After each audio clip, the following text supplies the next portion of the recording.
VOA news minute के साथ मैं हूं मोहम्मद आतिफ। अमरीकी मीडिया में आने वाली खबरों के मुताबिक फुटबॉल की आलमी तंजीम फीफा करप्शन केस में तंजीम के सदर सेप ब्लैटर अमरीकी वफाकी प्रोसिक्यूटर और FBI की तफ्तीश का हदफ हैं।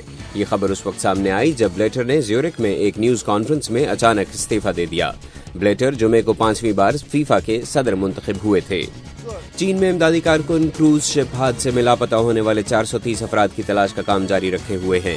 सरकारी मीडिया के मुताबिक अभी तक सिर्फ 14 अफराद को निकाला गया है, जबकि 18 अफराद की हलाकत की तस्दीक हो चुकी है। इमदादी कारकुन उलट जाने वाले जहाज को काटकर ऐसे मुसाफिरों को तलाश कर रहे हैं जो किसी महफूज हिस्से में पहुंचकर बच जाने में कामयाब हुए हों। और म्यांमार कश्ती में सवार 700 अफराद को वापस जमीन पर ले आया है, जिन्हें उसने कई दिनों से समंदर में छोड़ दिया था। अमेरिका ने बुध को म्यांमार से कहा था कि वो महाजरीन के बहरान को हल करने के लिए अक़लियती रोहिंग्या मुसलमानों के हुकूक तस्लीम करे।